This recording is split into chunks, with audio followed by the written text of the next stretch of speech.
How much should past mistakes be allowed to shape the present trust? Ooh. A lot. I used to say stupid stuff. Here we go. Like, if you stay with him, forgive him and move on. I don't say that no more. I say if they showed you who they was, believe them. Believe them.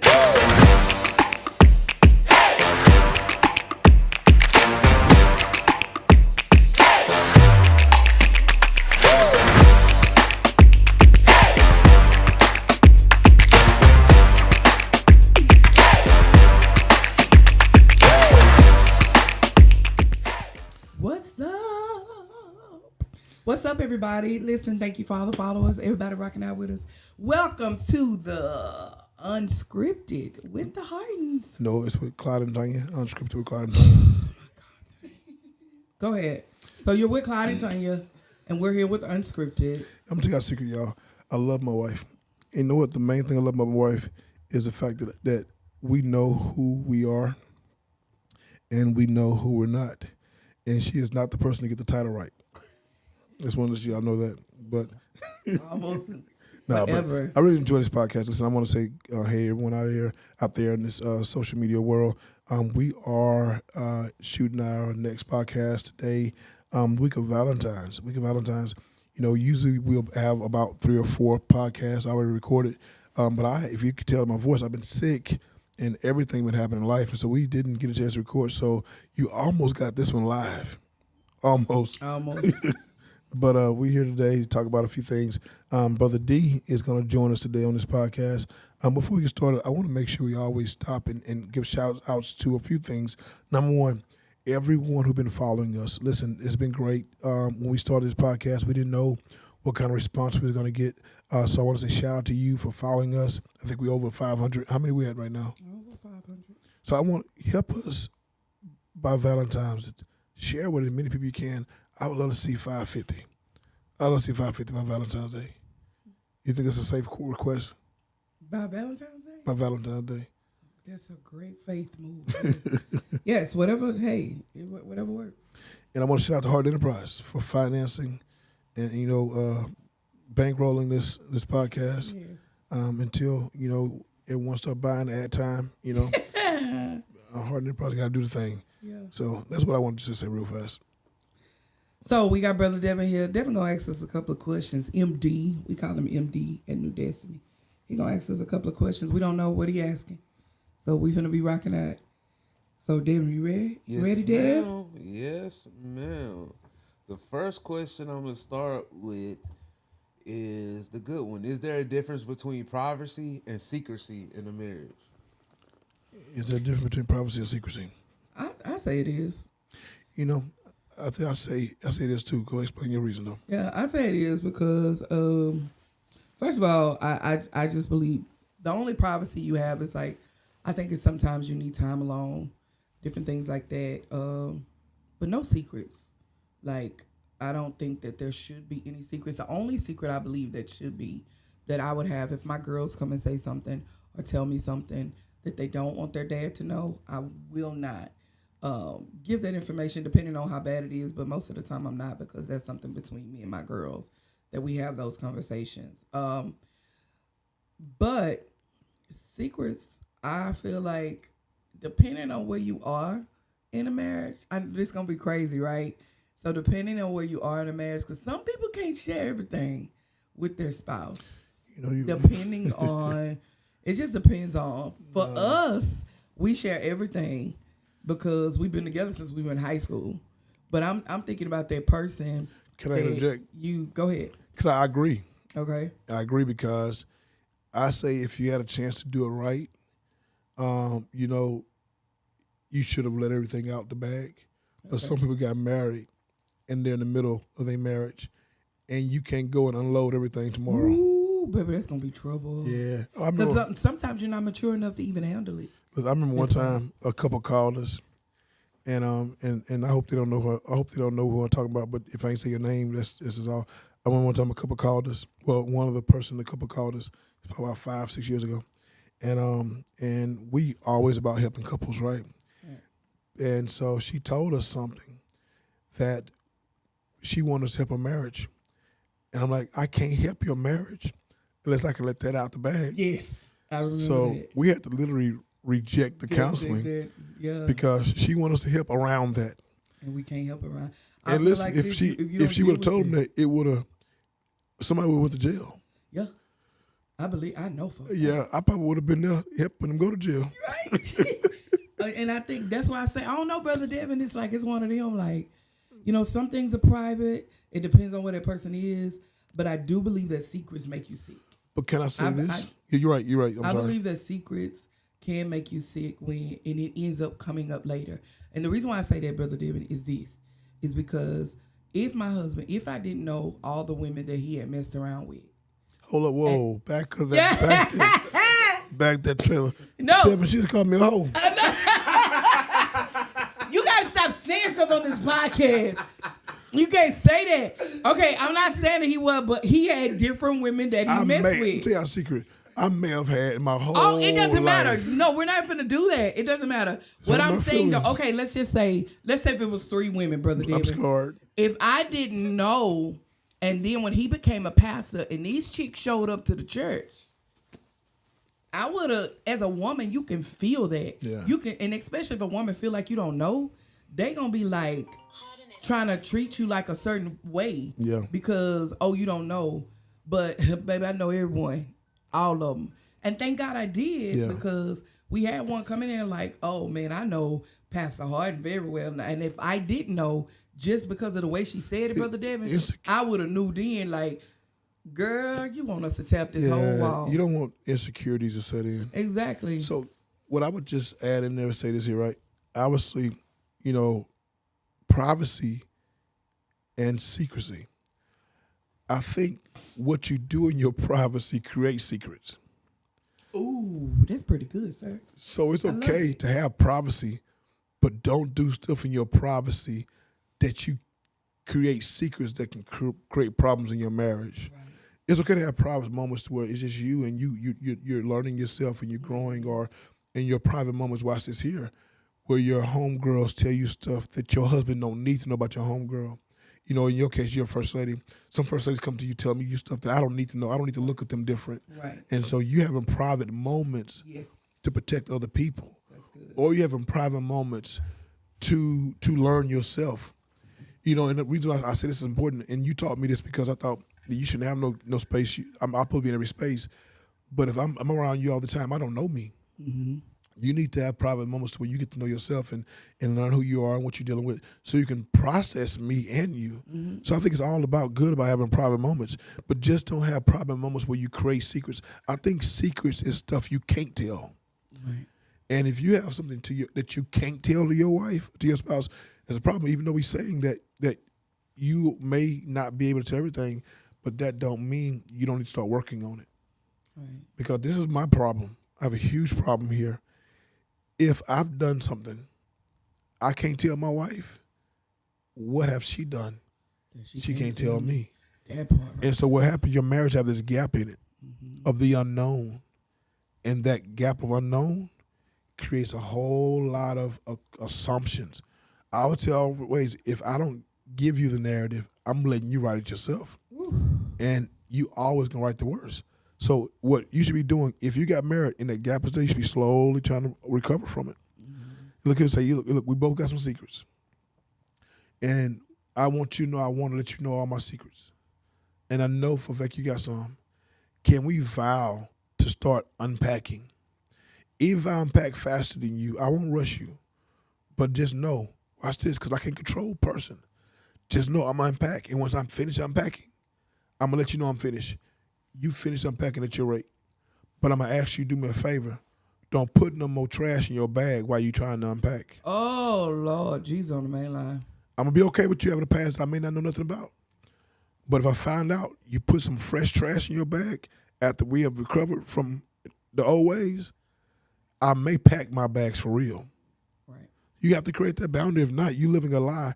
And when you live a lie, it's never safe. I'm sorry I just stated that. No, that's very, very good. I even say, too, is even when you unpack, don't unpack too much at one time because you got to allow them to process Yeah. what you did and kind of learn you that you're not that person anymore and you're becoming this person that God has created you. Because everybody, we all fall short, we all mess up, but it's literally taking time. That's one thing I loved about us. We unpacked our stuff, but we did it slowly.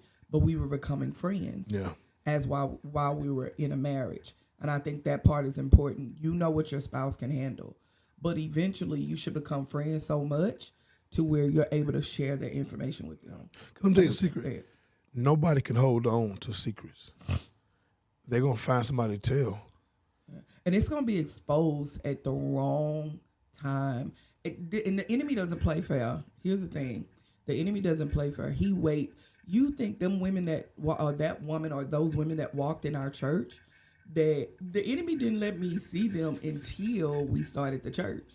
Imagine if I didn't know. He wants to expose when you're on your, the peak of life and everything is good and everything is happening great. And all of a sudden this stuff start coming up, especially if you didn't already told somebody. I don't care what nobody say. People they hold stuff, but it depends on who they are. Yeah.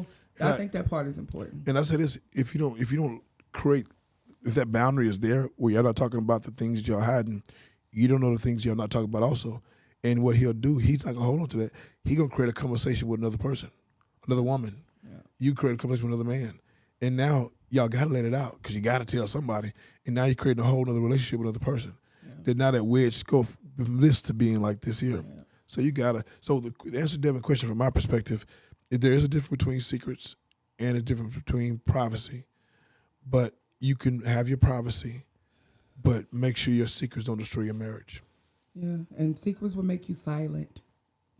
Yeah. You become real quiet, and you're not able to build, and it gets you to a point to where you start feeling like a failure. Secrets will also make you feel like that you didn't make the worst mistake in the world, and it also get you to a point of depression. So be careful with those secrets. That's what I'll say. I got it. Dope. The next question is, and we sticking with marriage right now. How do y'all feel about prenups as a Christian? That's a good question. You know what? If you would ask that question to me 2 years ago, I would have said, "Why do you need a prenup?" Right? We said some stupid stuff as pastors. We said some immaturity is a real thing, man. Yeah. And I would say immature stuff that we didn't know. And it goes back to what Bishop would have said. Bishop would have said, "Don't judge what you don't understand." I never forget him saying that years ago. And unless you really been there, you don't understand that part. But I look at prenups different now. How do you look at it? Talk to me. Because I look at like even divorce, you know what I'm saying? You don't know what you're marrying. And watch this here.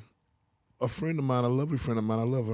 I'm going to call her Mama Daisy. I love Mama Daisy. Oh, and she, listen, I love my son-in-law, I do. But I don't know the intelligence of my daughter's marriage.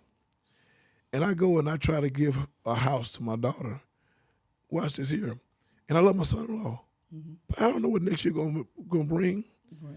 She told me, "Baby, you need to get the house and put it in a trust and give it to your daughter.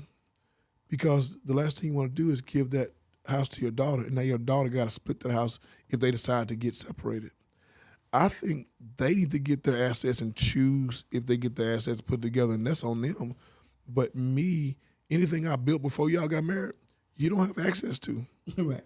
I'm sorry. Okay. I mean, somebody gonna judge me now.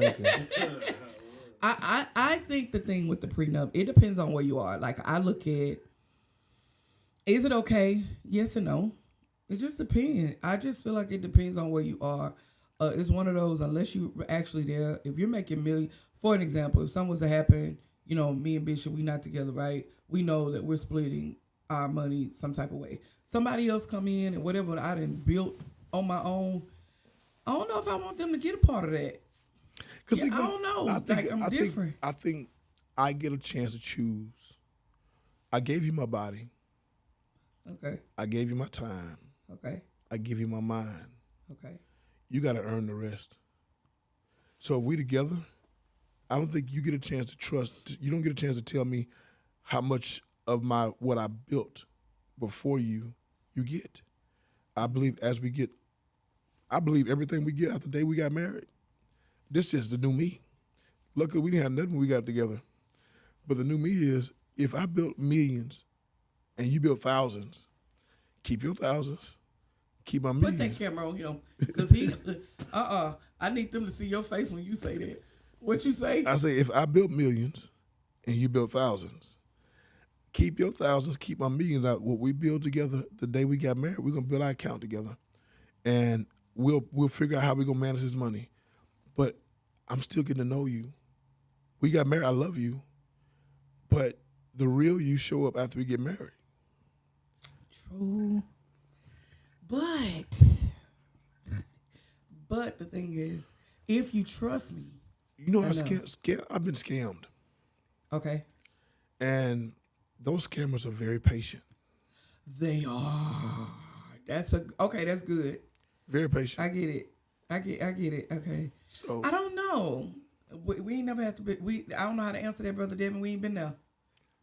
Yeah, I'm different. I look at Candy on because I'm a little hood, so I watch Love and Hip Hop. I mean, not Love and Hip Hop. What's her name? Housewife of Atlanta. And I remember when Candy got married. I don't know if you know Candy. She's a girl Yeah, I know her. in the group. Yeah, I know Candy. Okay, Candy got married. Candy had a prenup. Now she's divorced. I'm kind of glad Candy got a prenup.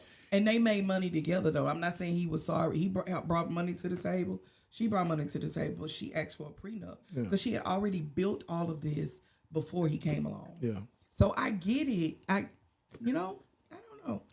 I don't know. Next question. I don't know. Yeah. Yeah. I do know, but I don't. But this ain't the place to talk about it. Yes, it is. It's a place. Because I think at the end of the day, I say that, most folks are broke when they get together. That's different. Y'all built together. He helped you. You helped him. Mm-hmm. They built together. But if y'all come together, you cannot just say, I'm going to put your name on everything. Yeah. That's not wise.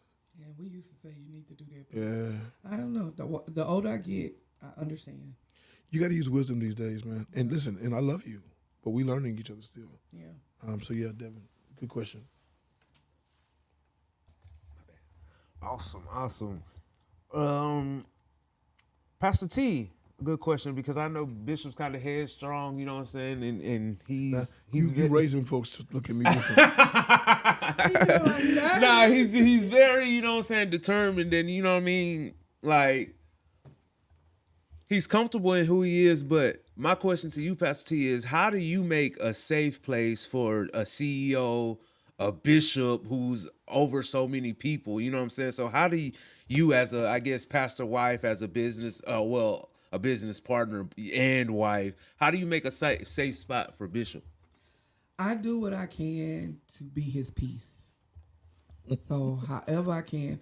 What's funny? My peace. Oh, you idiot. I do what I can. I want to do what I can to be his peace and not become his headache. So whatever I can do to contribute or to be a helpmate or, however I can do. So I do everything that I can to keep peace. I know a lot of people, he says on Sunday, my wife hangs, I know everybody was like, ooh, you know how people do, ooh, my wife pick up my underwear, my wife pick up my this, and that's what Tonya's supposed to do. I don't mind doing that. Like at the end of the day, because you have so much on your plate, whatever I can take the relief off of you, I want to be able to do that. I love you. I love you too. Yeah. So I try to be his peace in every way possible. And I make sure nobody else have to be his peace. And be a safe place for him so that he could be him with me versus with everybody else. I think the greatest part about my wife is that she now is so secure in her to where she's her own zone. And I'm my own zone. And her zone challenges my zone. And I think my zone challenges her zone. Okay. We was together so much in the beginning to where we had our zone together to where we kind of just moved in each other's way too much. Mm-hmm. I watch you get up and do you. You watch me get up and do me. Mm-hmm. So you don't just create a safe place, you also create goals for me as well. So I think that just watching you do you unapologetically whether I'm there or not. You know, you go, I go, vice versa. We balance each other. We truly now balance each other. Yeah, I believe that. I believe that. So yeah, that's my answer is that I try to be his safe place, his peace, his confidant, his friend, whatever he needs from me because he pours out in so many ways. That's one thing about you. Like you pour out in every capacity from the nonprofit to the businesses to, you know what I'm saying? With our kids, the best, Devin, when I say them girls got the best daddy ever, they have the best dad ever. So if I can create this space because he's so good to others, I try to be good to him. Wow. Thank you. I love you, man. I love you too. I love that. I love that. Oh, this is good. How much should past mistakes be allowed to shape the present trust? Ooh. A lot. I used to say stupid stuff. Here we go. Like, if you stay with him, forgive him and move on. I don't say that no more. I say if they showed you who they was, believe them. Believe them. If they show you your, baby, believe that's who they are. And just ask yourself, can I stay married and work with this? Or can I stay in this friendship Yeah. and work with this? Can I stay on this, this coworker? People don't lie. Yeah. People show you who they are. You got to believe them. They apologize for who they are, Yeah. but they can't change who they are. But God can.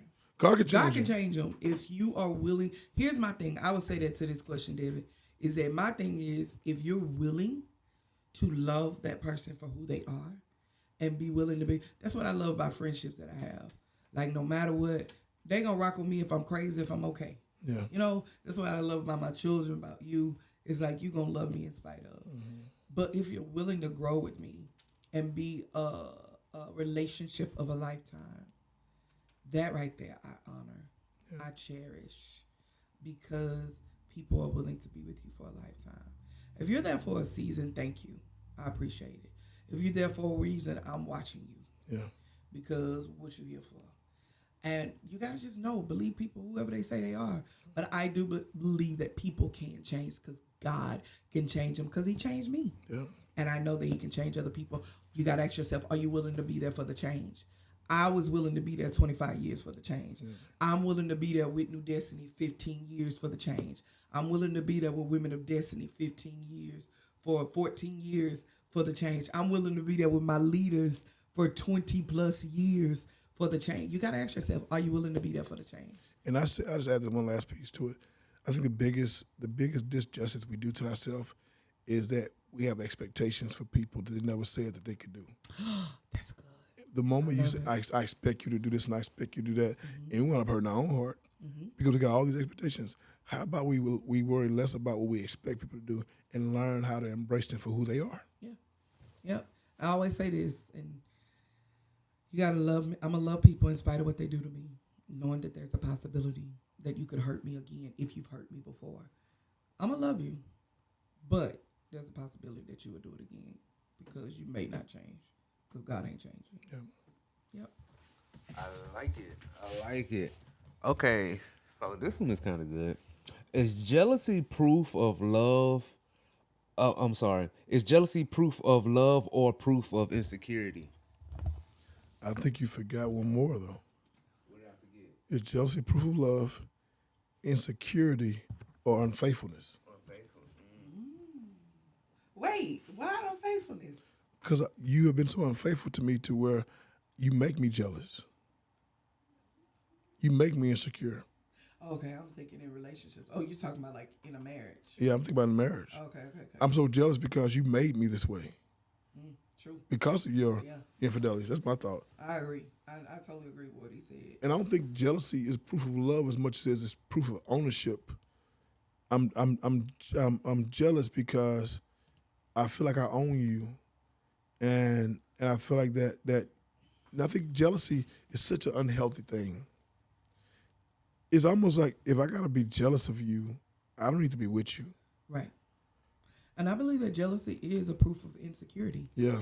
I believe, especially if you're in a marriage and because we competed in a marriage, we got to write a book about that. The competition of our marriage, which was jealousy, because we were in competition with each other because of who we are. And I know, don't judge us.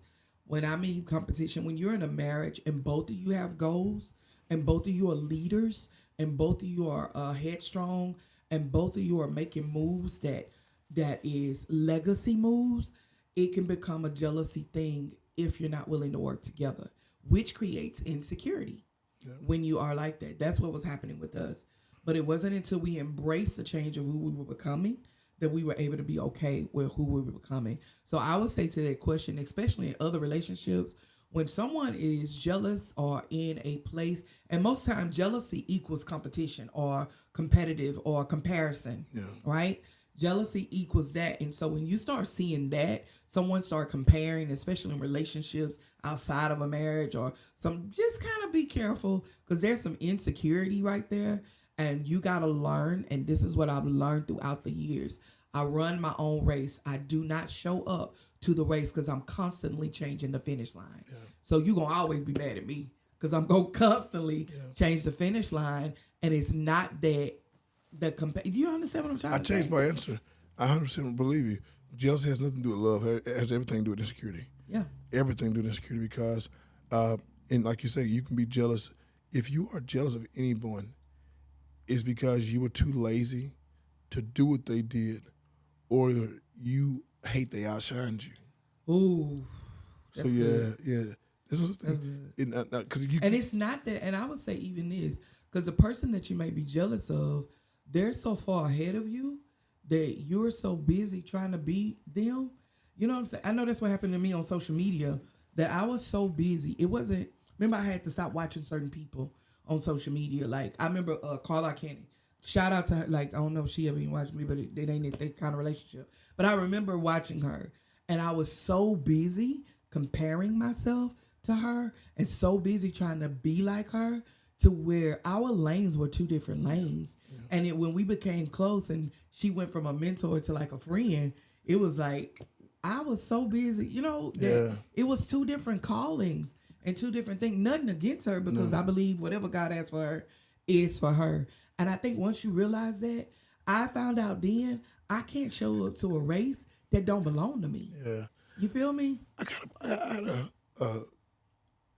a brain freeze right quick, Devin. Do the word jealousy have anything to do with relationship and marriage? It almost like it don't. I don't know. Think about it. If I'm jealous of my wife, or in relationship, like I always say, man, people say, I got a husband, he's real jealous all the time. That seems like that has to do with he don't like the fact that I'm around guys. Every guy I'm around, you think I want him. Right. That seems like such a minute thing now. Jealousy to me has to be tied to I feel that you too far ahead of me, so now I'm jealous of you. Right. Do it really got to do with the relationships? It does, though. I think so, because marriages. Or should I say? Yeah, I say marriages. In the way we talked about it, but like, is that do like you being jealous because he around women all the time, or she around men all the time? Does it have to do with that, really? I think so too. Talk to me, because I'm confused for a second. So I feel like this is that when a man, like you said earlier, when a person within the relationship allows me to create insecurity. Like, you put me in a place where you made me insecure. Does that make sense? Yeah. To where I'm now jealous because of your decisions that you made that put me in a place where I don't feel safe with you, which created insecurity. Example, when you used to talk to this lady that was on your job, I didn't have insecurity until that happened. It made me think, okay, I'm not enough. I don't, what is it about her that she has that's better than me? Mm-hmm. So now there's jealousy against this chick that don't even really probably know me like that. But you understand what I'm saying? I do. So it's all about that's like me creating jealousy if I went and started talking to another dude, or start talking to, having a relationship with a dude. What you doing? Look up the word jealous. Oh, Lord, here we go. Here's such a preacher, Devin. He can't help it.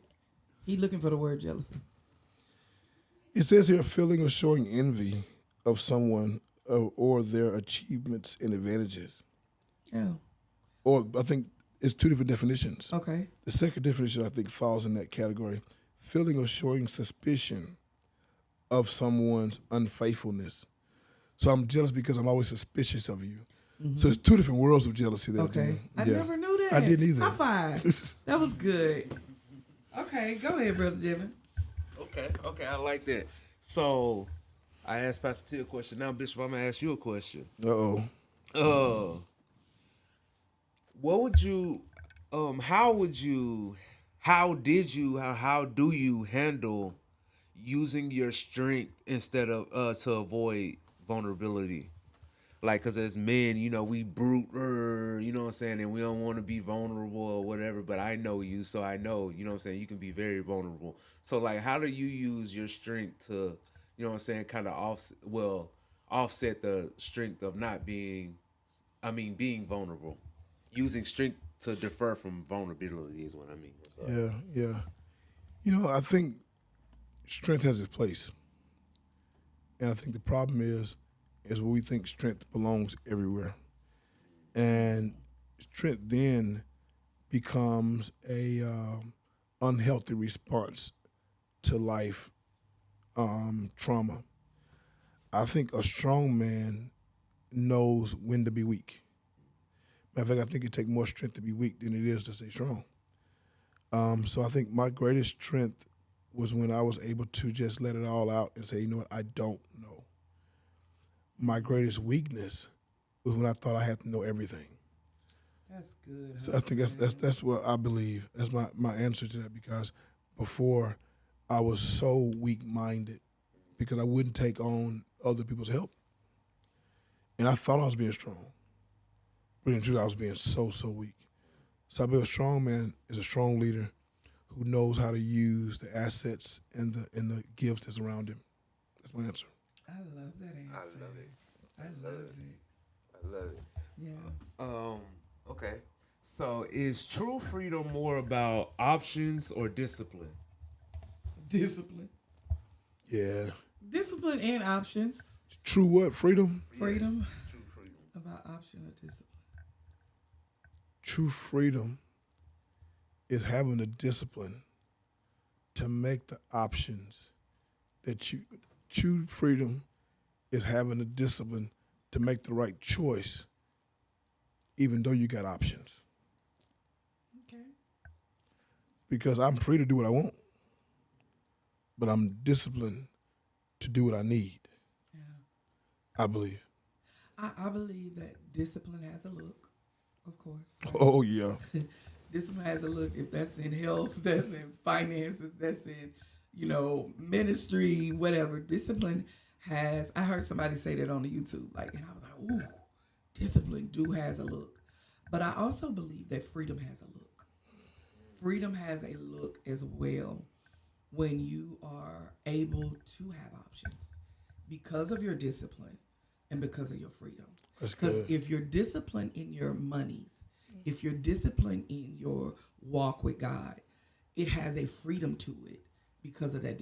Your freedom looks like peace because you're disciplined in your walk with discipline God. creates your freedom. Yeah. Discipline creates it, but it also gives you options. Prime example, when we were broke, but our freedom. discipline was not in our stewardship, right? Yeah. It wasn't in our money. So there was no freedom. We didn't have options. That's good. Does that make sense? That's good. It's like even with you knowing God or in your marriage, freedom, there's a type of discipline that it takes to be married. Yeah. There's a type of understanding that it takes to be married, which allows the option of freedom of coming home to a peaceful home. Does that make sense? That makes a lot of sense. Yeah. I like that. So people, you can't separate them because they work in tandem. They work hand in hand. That's a sermon. Yeah. Don't play. Freedom looks good on you. Hey. Freedom looks good on you. That's why they probably wrote the song. Yeah. Freedom looks good on you. Try it on. Hey, try it on. Yeah. But you got that freedom because you became disciplined. Yeah. All right. I like that question. This one was a good one. I guess we'll ask two more and then wrap it up. All right. What truth about entrepreneurship do people romanticize that actually is dangerous? With truth. Wait, say that one more time. What truth about entrepreneurship do people romanticize, but that's actually dangerous? I think this is mine. I think that I make my own money. I make my own money. How do I put this? Truth. This is even better. I'm gonna use this one. I'm my own boss. Yeah, because you think that just because you're an entrepreneur, I'm my own boss. I can go to work when I want to go to work. I can come home when I want to come home, and I can do what I want to do. And can't nobody tell me nothing. And I'm gonna quit my job so I can be my own boss. All lies. Yeah, you're not your own boss You're not. because you work for somebody. Period. Every contract I got, I'm their employee. Every customer I got, I'm their employee. And if I don't, yeah, you're right. You can do what you want to do. But if they fire you, you can go back and find that boss you had before. So that's mine. Mine is I'm making so much money. And when the money is really not yours, it's the business.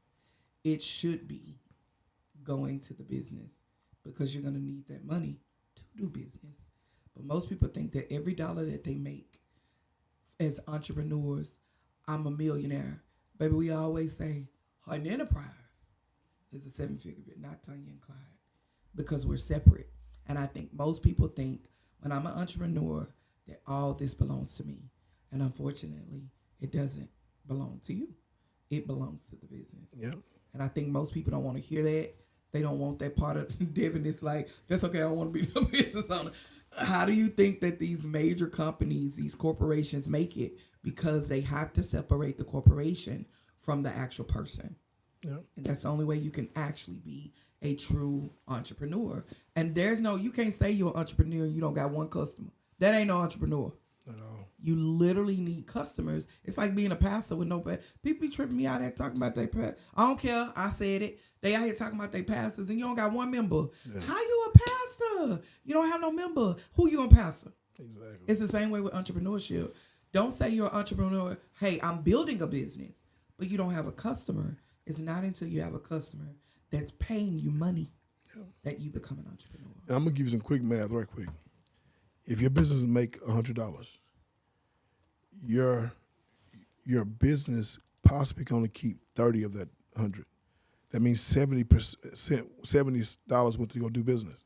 Now, if your business keep 30%, that's $30. Now, you as an entrepreneur can only keep 30% of that. That means you can keep $3. So you keep $3, your business made 30, and the business took 70. Now you do that math, you turn that same math equation into 1,000, into 1,000,000, and so on and so on. So if your business made 1,000,000, that means your business keep 300,000. If your business keep 300,000, you make 30,000. You see that equation? If you don't do business like that, stay at your job. You're gonna go back to work. You can go back to work in a heartbeat. Good question. So it means your business got to make $1 million for you to make $30,000. And you probably making 60 on your job. Could have stayed at the job. Stayed at the job. Yeah. All right, so this one is like either or, right? Okay. So 2 of these and we done, right? So revenue or respect? Respect. No. I don't care if you respect me, give my money.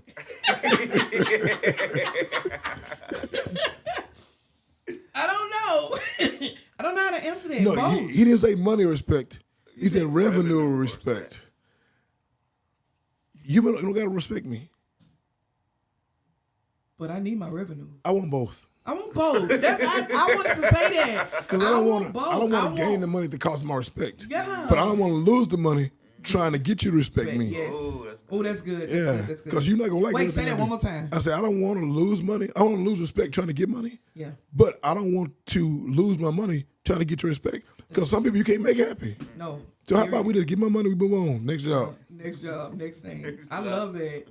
Next job. All right, we going with growth or peace? Both. I need both. I want I peace want in my to grow growth. in peace. Yeah, I don't want one after the other. Yeah, I like that. I like that. All right, one more for real. Give us a couple more. I like that. Admired or understood? Understood. Understood. I'd rather be understood than admired. Because if you understand me, you'll learn to respect. You'll respect me. If you understand me, you will admire me. Understood. Okay. Cash flow or free time? Both. I say both. What you say, husband? The reason why I say both, cash flow and free time, because if I'm broke, I don't need no free time. I need cash flow. And I need cash flow so I can have free time. If you do your business right, you can get cash flow with the free time. Yeah. Because you hire people to do what they're supposed to do. True. Yeah. Yeah. I love it. I know y'all answered this one already, but visionary or operator? Both. Both. Because I want to be a visionary Who operates. who operates. If somebody leave, I can still operate. Yeah, just because you are an operator don't mean you got to operate. But don't mean don't play with me. I will operate without you. I will operate. Yeah, that part. I will do it without you. And, stability or dominance? Stability. Stability. I don't need dominance. I used to want it, but no more. Okay. And power or partnerships? Partnerships. I'll be the weakest man in the room. As long as I got powerful partnerships. Yes. Right. Well, that's it for today, y'all. We got to go. We got to get to work. We got to do this again. Okay. I love this. Yeah. Yep. And I challenge y'all to ask us questions as well. Maybe some questions that you say, man, Devin didn't ask that question. Send them to us. We'll bring it up on the next podcast. Maybe not the next one because we're going to do a rapid recording and we're going to record probably 4 or 5. But drop them in there, and as soon as we get a chance, we'll make sure we respond to it. I love you, baby. I love you more. I love you, Devin. Love you too. I love y'all. Yes. Be blessed, and I pray that your day goes well. Hey, like and share. Share this with somebody and encourage them to be a part of this podcast. Get the notification. We'll love to rock out with you. All right. Until next time, stay blessed. And all you do. Bye-bye.